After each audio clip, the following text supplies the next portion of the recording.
Channel make me shine. আমি ওয়ানি নিয়ে চলে এসেছি আবার একটা মিষ্টি নতুন ব্লগ। আমরা না এখন সব জানলা দরজা সবকিছু বন্ধ করে রেখেছি, তার কারণ ওই যে বাইরে শুরু হয়ে গেছে, আমাদের এখন কীর্তন হচ্ছে, হরে কৃষ্ণ গান করছে। তো যাই হোক, মানে গানটা শুনতে ভালো লাগে। এতক্ষণ সব জানলা দরজা সব খোলাই ছিল, কিন্তু এই ভিডিওটা করবো দেখে তাই জন্য সব বন্ধ করতে হচ্ছে। আশা করছি এখনো মনে হয় আওয়াজ, এখনো মনে হচ্ছে আওয়াজ আসছে। কালকের থেকে শুরু হয়েছে, আমি আর মানে কালকে আর যাইনি। তো মা গেছিল, মা গিয়ে ওখানে ঠাকুর দর্শনও করেছে, প্রসাদও খেয়ে এসছে। কালকে মা দুবেলা গেছিল, তোমার প্রসাদ? আমি দুবেলা গেছি, দুপুরবেলা গেছি, রাত্রেবেলা গেছি, কারণ আমাদের সব গ্রুপরা যায় তো, আমাদের গ্রুপরা সব বলা আছে, বলেছে নিমন্ত্রণ করে বান্ধবীদের সাথে গেছিল। আবার আজকেও যাবো, কালকেও যাবো। ওকে বলছে ওকে যাওয়ার জন্য, ও যাবে না। এরকম কার কব ভাগ্যে আছে যে সামনে এরকম কীর্তন? এই সমস্ত আমাকে বলে না ইমোশনালি ব্ল্যাকমেল করছে, বলে কি যে জানিস কত দূর দূর থেকে এসছে আর তোর বাড়ির সামনে তুই খেতে যাবি না, সেই সমস্ত ভোগের প্রসাদ সবাই পায় না, সবার কপালে হয় না ভোগের প্রসাদ। এইগুলো বলছে। আমি না ভাবছি সত্যি তো ঠাকুর, এমনি আমি মানে ভাবছি যে তাহলে যাই একবার। আসলে আমার না লজ্জা লাগে, বলে কি তোর থেকেও দেখবি কত মেয়ে ছেলেরা যাচ্ছে, কত ইয়াং ইয়াং মেয়েরা, তোদের মতন মেয়েরা সব যাচ্ছে, বসে খাচ্ছে, কিচ্ছু না। দেখি আমি যাবো ওখানে একবার গিয়ে ঠাকুর তো দর্শন করে আসবো। তারপরে খুব ব্যবহার ট্যাবহার খুব ভালো ওদের। মাকে, আরে কালকে না মা গেছিল এমনি ঠাকুর দর্শন করতে। তো মা আর একটা মার বান্ধবীর সাথে গেছিল, মানে মার গ্রুপের সাথে গেছিল। তো সেখানে গিয়ে সবাই ওখানে জোর করেছে যে না না আসুন, প্রসাদ খেতেই হবে, প্রসাদ খেতে হবে, তাই না মা? এই তো আমাদের এখানে রান্না হচ্ছে, কি কি রান্না হচ্ছে সব গন্ধ পাচ্ছি আমরা। মানে সকাল ডাল হচ্ছে, বাঁধাকপির তরকারিও হচ্ছে, বাঁধাকপির তরকারির গন্ধ পেয়েছে, গন্ধ শুকে এই যে এখানে আমাদের সামনে। আমি তো দেখালাম যে আমাদের বাড়ির সামনে প্যান্ডেলটা হয়েছে, আর মা গন্ধ শুকে আর আমার রান্নাঘর আর ওদের রান্নার পুরো গন্ধ সব একসঙ্গে শোনা যাচ্ছে। ডাল হচ্ছে, বাঁধাকপির তরকারি হচ্ছে, তার আগে একটা কিসের তরকারির নাম, একটা মূলোর গন্ধ পেয়েছিল, মূলো দিয়ে ডাল হচ্ছে। সব মা গন্ধ শুনে শুনেই বলে দিতে পারছে, তাই না? ফাটাফাটি ব্যাপার। তো যাই হোক, তোমরা ব্লগটা দেখতে থাকো, আশা করছি খুব ভালো লাগবে। এবারে না জানলা দরজাগুলো খুলে দিন, নইলে এবার গুমোট হয়ে যায়। আর এমনি হ্যাঁ, ঠাকুরের তো গান শুনতে লাগবে। আর এমনিও না ঠান্ডাটা এতটাই পড়েছে, আমি তো আজকে আরো বেশ মোটা একটা সোয়েটার পরে নিয়েছি। এটা আমার বাবার সোয়েটার, এটা আমি পরে নিয়েছি। কি করবো, ওটা তো আমার শীত মানছে না। ঠান্ডাটা জানুয়ারি মাসে তাহলে কি হবে? আমার ঠান্ডা লাগবে না, তোমার ঠান্ডা লাগবে কি করে? তোরা তো বসে থাকিস, তোদের ঠান্ডা লাগে, আমি তো কাজ করি বাবা, আমার ঠান্ডা লাগে না। ঠিক আছে ঠিক আছে বাবা, এত জোরে বললো না, আমার কান একেবারে কাজ করছে, সেটা বলতে লাগবে আর কি, এই হচ্ছে ব্যাপার। তো যাই হোক, তোমরা ব্লগটা দেখতে আশা করছি তোমাদের খুব ভালো লাগবে। 6টার থেকে উঠে কাজ করা শুরু করে দিয়েছি, বুঝলি? স্নান টান করে তারপর তুই তো 8টা 8:30 সময় ডেকে টাটা, এক্ষুনি ঝগড়া বেঁধে যাবে আমাদের মধ্যে। শীতকাল আসলে সব সবজি দিয়ে এই খিচুড়ি খেতে যে কি অপূর্ব সুন্দর লাগে বলে বোঝাতে পারবো না। তবে এর মধ্যে ফুলকপি আর হচ্ছে মটরশুঁটিটা মিসিং ছিল, ওই দুটো থাকলে মনে হয় আরো ভালো হতো। এদিকে ঘড়ির কাঁটায় দুপুর 3টের মতন বাজে, আমিও রেডি হয়ে গেছি, তার সাথে সাথে আমার মাও রেডি হয়ে গেছে। এখন যাব ঠাকুর দর্শন করতে, আর তার সাথে প্রসাদও গ্রহণ করবো। লাইন দেখো মা, ওরে লাইন দেখো খাবার এখানে। আজকে ঠাকুরের প্রসাদ গ্রহণ করার জন্য কোথা থেকে যে মানুষ এসছে আমি বলে বোঝাতে পারবো না। বহু দূর দূরান্ত থেকে সব মানুষ এসছে ঠাকুরের ভোগ প্রসাদ গ্রহণ করবে। কালকে তো আরও ভিড় হবে, কালকে যেহেতু মহাভোগ প্রসাদ দেবে তাই জন্য। এখানে দেখো হাত ধোয়ার জন্যও কিন্তু সব ব্যবস্থা রয়েছে, তার সাথে কারো যদি এমার্জেন্সি বাথরুমও পায় সেটারও এখানে এই দেখো গাড়ির মতন ব্যবস্থা রয়েছে। আগে চলো ওকে ঠাকুরটা দর্শন করে আসি।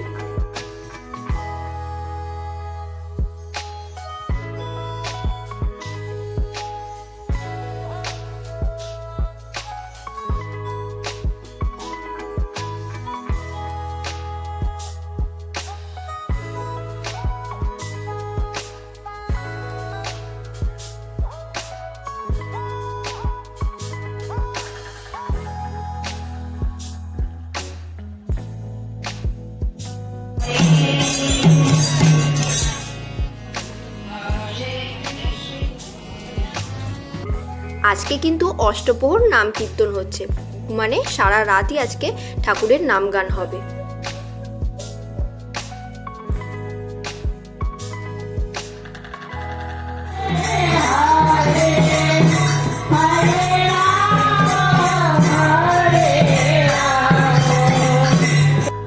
জানো তো, এই ছেলেটা চোখে দেখতে পারে না, কিন্তু ঠাকুরের নাম কীর্তন শুনতে শুনতে চলে এসছে এখানে। তো কিভাবে যে আসলো, মনে হয় ঠাকুরেরই লীলা। তো যাই হোক, মা জিজ্ঞাসা করছিল যে ঠিকমতো কালকে বাড়ি পৌঁছেছিল কিনা, আবারও আজকে হয়েছে, কালকেই এসেছিলো মানে ঠাকুরের নাম শুনতে শুনতে হঠাৎ করে। তো এখনও নাম কীর্তন হচ্ছে, এবারে চলো যাই প্রসাদ গ্রহণ করি। আর এইদিকে তো ভিড় কমার নাম নেই, উল্টে আরও ভিড় বাড়ছে। প্রায় এখন কিন্তু 3:30 পৌনে 4টের মতন বাজে, এখনও এত মানুষের ভিড়।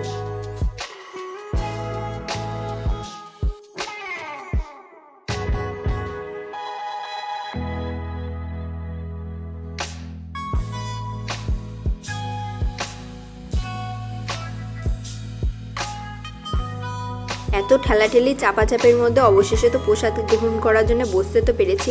মানে বলতে গেলে একটা যুদ্ধ লেগে গেছিলো, এরকম অবস্থা হয়েছে। এরপরে দেখো না কীভাবে দৌড় দিচ্ছে, সবাই খাবারের লাইনে, এখনো লোকে ঢুকে যাচ্ছে।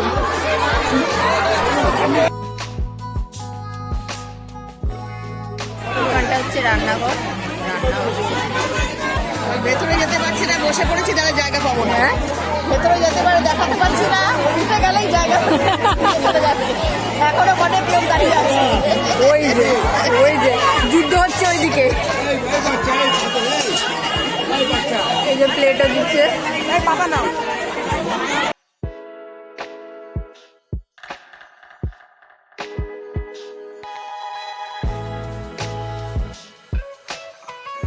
এইদিকে পাতে অন্ন পড়ে গেছে আর তার সাথে ছিল ডাল। সত্যি বলতে এই ভাতটা আর ডালটা না খুবই গরম ছিল, তাই জন্য আমি মাখাতে পারছিলাম না। মুলো দেওয়া ডাল, মা কিন্তু ঠিকই গেস করেছিল, তো মাই মাখিয়ে দিল। আর এবারে চলো ভাত ডালটা ঠাকুরের ভোগ প্রসাদ গ্রহণ করি। বাঁধাকপির তরকারি, তারপরে ছিল এই যে কচু বাটা। কচু বাটাটা আমি খাইনি, মা নিয়েছিল, সেটাই তোমাদেরকে দেখালাম মার পাতের থেকে। আর এখনও কিন্তু খাবারের পরিবেশন চলছে। এরপরে কি ছিল জানো তো, এরপরে ছিল হচ্ছে সোয়াবিনের তরকারি। খাবার দাবার খুবই ভালো ছিল। আর তারপরে আসলো টমেটোর চাটনি, আর শেষ পাতে ছিল পায়েস। বিকেল 4:30 5টার মতন বাজতে যায়, এখনও কত মানুষ ভিড় করে দাঁড়িয়ে রয়েছে প্রসাদ গ্রহণ করবে দেখে। আমাদের খাওয়া দাওয়া কমপ্লিট, এই যে এখানে খাওয়া দাওয়া, আর আমাদের বাড়ি হচ্ছে এখানে। এখন বাজে রাত 10টা, মাই মাত্র ওখান থেকে প্রসাদ খেয়ে আসলো। প্রসাদ খেতে খেতে একটা হয়ে গেছে ঘটনা, সেটা কি জানো তো, আমার মার জুতোটা চুরি হয়ে গেছে। আরো যাও 2 বেলা 3 বেলা করে আমি ভাবছি আমার মার পা গুলো এমনি ছোট ছোট, কি যে আমার মা জুতো নিয়েছে জানি না। আর রাত্রিবেলা কি খেলে আমার মার জুতো গেছে। আবার কালকে যাবে না মা? কালকে তো আবার মহাভোগ হবে। এটাই হয়, 2-3 বেলা করে খেতে গেলে এরকমই হয়, জুতো চুরি হয়ে যায়। তো যাই হোক, ভুলে গেছে, বুটিদের বাড়িতে রাখলে ভালো হতো। এই মা জুতোটা, মা তো গজ গজ করতে করতে আসছে। আমি আরো ভাবলাম কি খেলে, মা জিজ্ঞাসা করবো, মা বলে খাওয়া আমার মাথায় উঠেছে, আমার জুতো চুরি হয়ে গেছে, অজন্তার জুতো। হ্যাঁ, ওই ভালো জুতো পাইছে না, দেখে নিয়ে চলে গেছে। জঘন্য, কতগুলো আসে, সব জঘন্য। কে করেছে কে জানে, ভালো করে খুঁজেছিলে? হ্যাঁ, সব জুতো উল্টে উল্টে খুঁজছি ভালো করে। যাই হোক, ভিডিওটা আজকের মতো এইটুখানি থাকবে। যদি ভিডিওটা ভালো লেগে থাকে অবশ্যই এটা লাইক করে দিও, কমেন্ট করে জানাও কেমন লাগলো। চ্যানেলটিকে যারা এখনো সাবস্ক্রাইব করেনি তারা চটপট করে সাবস্ক্রাইবটা করে দিও। তাছাড়া মতন টাটা। মা এখনো মুখটা করে রয়েছে, আজকে সারা রাত মা এটাই বলতে থাকবে সারাক্ষণ, আমার জুতো কে নিল কে নিল, শুরু হয়ে গেছে। তো যাই হোক, টাটা, আবার খুব তাড়াতাড়ি দেখা হচ্ছে।